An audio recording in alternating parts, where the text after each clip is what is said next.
Salve, muito boa noite. O Frente a Frente no ar, falando exatamente de política. Você sabe, a política faz a sua vida, a escola do seu filho, a casa onde você mora. E político manda, né? Mas você define quem são os políticos que vêm aqui para Brasília. Hoje o Frente a Frente está aqui com o líder do governo na Câmara, o deputado Ricardo Barros. Deputado, ontem foi muito importante o dia com a apresentação e aprovação do relatório final da CPI da pandemia do Senado Federal. O senador Renan Calheiros dominou o plenário ali com aquele chamado G7. O governo deu uma cochilada, que não ocupou a CPI, deixou a oposição tomar conta. E o relatório ficou muito cruel, pesou nas tintas contra integrantes do governo, inclusive o presidente Jair Bolsonaro. O nome do senhor aparece na CPI com pedidos de indiciamentos, né? E aquela história, o deputado Ricardo Miranda foi no Palácio do Planalto dizer que havia irregularidades no Ministério da Saúde, né? E aí teria ouvido, é o Ricardo Barros. E essa frase pegou muito forte na CPI, né? Ele fez essa narrativa e depois, quando ele foi à Polícia Federal, ele mostrou, até pus no meu Twitter a foto, ele mostrando uma fotografia minha, numa matéria, que eu acho até que é do Correio Brasiliense, falando do caso da Global, que é quando eu fui ministro, que era dona da Precisa, que é a empresa que vendia a Covaxin. E aí ele mostrou aquela fotografia e diz ele que o presidente então perguntou, mas o Ricardo Barros está envolvido nesse caso Covaxin? Ele falou que não sabia, né? Claro, se ele mostra a minha foto, mostra a ligação, é natural que houvesse essa citação. E o tempo todo eu disse que ele sempre afirmou que o presidente perguntou, o presidente nunca afirmou que eu estava envolvido, ele não sabia e a CPI provou que não, porque ouviu todos os funcionários que trataram do caso Covaxin, ouviu os empresários envolvidos e ouviu a todas as partes e todos, sem exceção, negaram a minha participação. O senhor conhecia o deputado Ricardo Miranda? Tinha algum... Luiz Miranda. Luiz Sim, Miranda? Luiz Miranda eu conhecia do plenário, eu até ajudei ele num projeto que ele relatou aqui dos policiais do Distrito Federal, a autorizar os policiais aqui ter o plano de saúde. Então não é uma vingança pessoal, uma divergência? Não, eu tenho boa relação com ele, é boa pessoa. A que o senhor atribui, então, essa coisa dele assim, citar né? seu nome, dele mostrar matérias, enfim? Eu acho que ele foi induzido, né, a fazer a denúncia, né, devem ter prometido a ele que ele viraria um ícone da política aqui se ele fizesse aquela denúncia contra o presidente Bolsonaro. Ele se empolgou, fez muitas coletivas, fez muitos programas, falou muito, e obviamente agora existem inconsistências, de que gravou o presidente, depois não gravou, mas quanto a mim, eu não reclamo.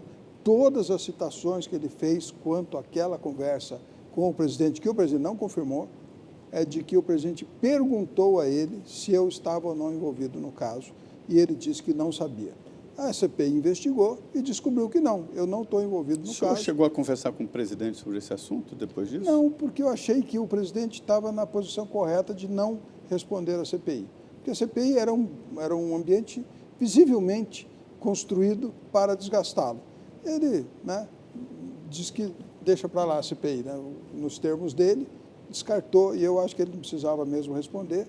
A investigação provou que quebra de sigilo minha, das minhas empresas, das empresas envolvidas, nada foi encontrado. Então, por isso que eu estou processando o Renan Calheiros. Ele tinha que reconhecer que a investigação que ele fez não apontou o meu envolvimento.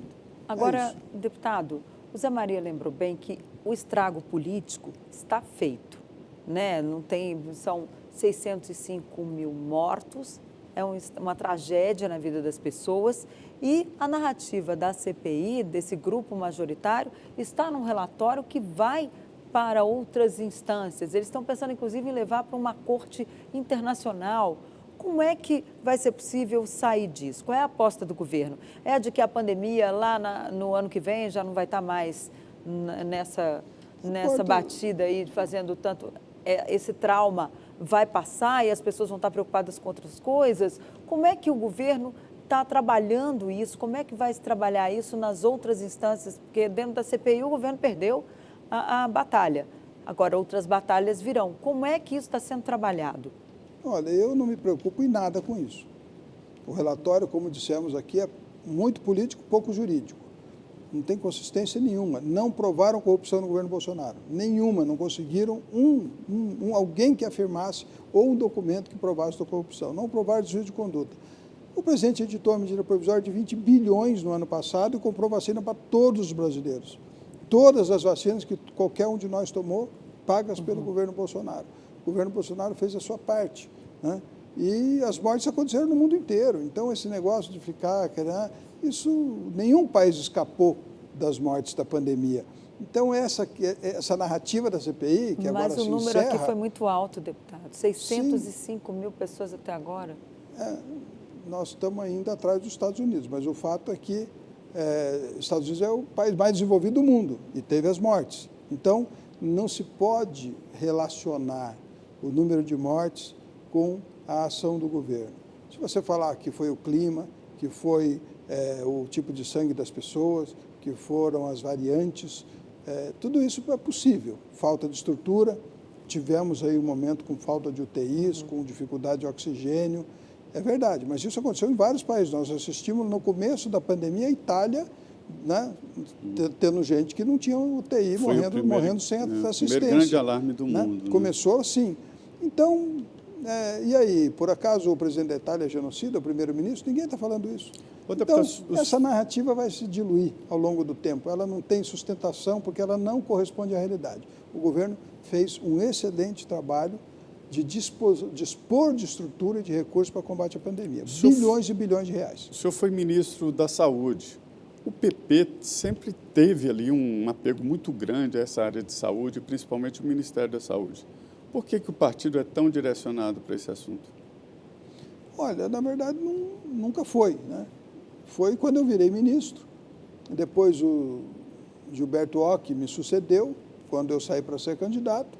E depois o Ministério não foi mais do PP. Então, eu realmente, ao longo de toda a trajetória, da história do Ministério da Saúde, foram 2 anos e meio de gestão do PP. Só. O Mandetta manteve, né, a estrutura do Ministério. Pelo contrário, o Mandetta falou que a indicação do Roberto Dias, feita pelo Abelardo Lupion, ele pediu para retirar de cargos sensíveis os indicados do PP. Ele tirou toda a turma do PP do Ministério, o ministro Mandetta, e depois não retornaram mais. Então, isso é uma narrativa também. Se você olhar com atenção, o Progressistas conduziu o Ministério por 2 anos e meio, o tempo do governo Temer, e não mais, nem antes e nem depois. Agora, deputado, como é que vai ficar essa questão? O senhor já falou que lá para frente o governo vai ter esse assunto, pandemia, Sim. vai passar e não teremos mais essa narrativa na campanha eleitoral.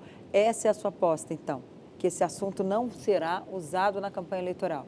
Eu acho que será usado, mas ele não terá a sensibilidade das pessoas. Primeiro porque nós já vamos estar vida normal, todo mundo vacinado, né, todo mundo retomando a sua atividade corriqueira. O auxílio emergencial, por exemplo, foi 700 bilhões no primeiro ano, 100 bilhões no segundo ano e agora 30 no terceiro ano. Então, as pessoas retomam a sua capacidade de ganhar o seu pão e tocar a sua vida normal. Eu não acredito que o tema pandemia tenha apelo daqui a 6 meses. Isso é um assunto que já vai estar superado e as pessoas vão entender com mais clareza, por conta até da facilidade de informação que nós temos hoje, de que foi uma questão que atingiu o mundo inteiro. Foi uma revolução em todos os sentidos, né? De saúde, de convivência e também na política, né? Acho que ainda sobra debate para 2022. Um governo de 4 anos, que teve 2 anos de pandemia, né? Eu falo assim, o ministro Paulo Guedes tem ideias brilhantes. Eu gosto muito da visão que ele tem de país, de como o país poderia ser mais leve, mais eficiente, mais capaz de entregar serviços de qualidade à população. Só que, infelizmente, a pandemia nos impediu de implementar o plano liberal do ministro Guedes e do presidente Bolsonaro. Atrasou a implementação desse plano liberal e nós vamos ter que retomar isso no próximo mandato. Vamos trabalhar muito, reeleger o Bolsonaro e vamos fazer as privatizações, vamos fazer a modernização do Estado e vamos implementar o pensamento liberal para que todos tenham direito de opinião. Agora, essa crise econômica que o país atravessa, isso não pode prejudicar a eleição, a reeleição do presidente, na sua avaliação? Agora, o senhor acha que vai prejudicar muito, que isso pode acabar tirando o presidente do segundo turno, por exemplo, na sua avaliação? Não acredito que ele saia do segundo turno, porque ele tem um apoiamento sólido, ele tem os bolsonaristas são pessoas convencidas de que a defesa que o presidente faz, não só da agenda liberal, mas do pensamento conservador, dos valores da família, ela tem valor para a sociedade. E eles não vão abandonar o presidente Bolsonaro. Mas já desgastou bastante, né, esse apoio ao presidente entre o que ele teve lá em 2018, né, e agora, inclusive a avaliação do governo, que a gente vê aí nas pesquisas de opinião, está muito lá embaixo. E o que todo mundo diz é que um presidente na faixa de 20 e poucos % de aprovação não consegue se reeleger. E uma rejeição alta. Mas a rejeição atinge também outros candidatos. Então, eu diria o seguinte, que se tudo correr dentro da normalidade, né, nós teremos um segundo turno do presidente Bolsonaro com o ex-presidente Lula. E é um bom debate, porque eu aposto que vai ser Bolsonaro vencedor, porque no conjunto da obra ele vai justificar que a pandemia atrapalhou a implementação do seu plano inicial e que ele quer ter a oportunidade de transformar o Brasil. Acho que isso tem um sentido e ele vai conseguir convencer as pessoas. O PP estará com o Bolsonaro de qualquer maneira, né? Já disse o presidente do partido. Já externamos esse compromisso. Isso.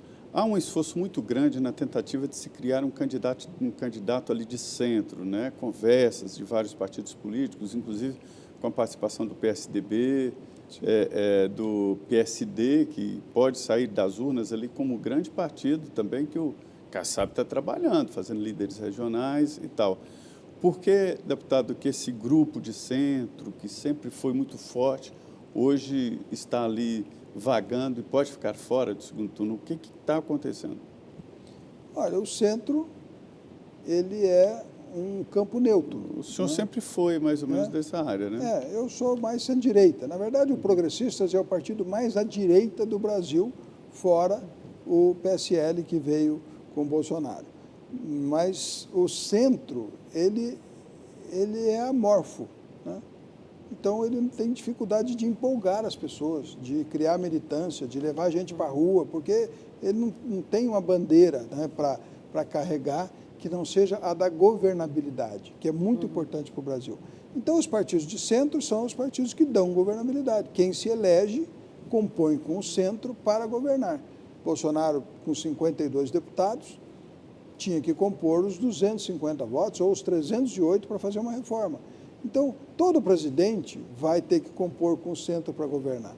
Então, o centro tem dificuldade de ter um candidato que empolgue justamente porque ele é centro, né? Ele não tem uma cor... nem amor, nem ódio. É uma coisa que não tem uma bandeira, não tem uma ideia-força. O centro é um moderado, é o bom senso. Defende sacrifícios. É aquilo que... Né, os sacrifícios necessários para alcançar objetivos. E não é o que... Não, isso não pode, não. Fica defendendo uma ponta. E aí, os extremos acabam conseguindo passar para o segundo turno, porque o centro se dividirá em pelo menos 10 candidatos. O senhor aposta nisso? O senhor aposta que não tem união do centro? Não tem união do centro. Com certeza não tem. Você pode ver aí, cada dia tem mais candidatos. É verdade. Mas eles estão dizendo que eles vão se unir lá na frente, né? Desde que seja eu. Desde que seja eu o candidato. É assim. Desde que cada um pode se unir, desde que seja eu o candidato, né? Essa conversa eu já conheço. Estamos juntos, desde que seja eu, todo mundo aliado. Tá certo, nós vamos para um rápido intervalo. Eu convido você a permanecer aqui com a gente, com o líder do governo, Ricardo Barros, líder do governo na Câmara dos Deputados, ele que é do Progressistas do Paraná. Em 2 minutinhos a gente volta.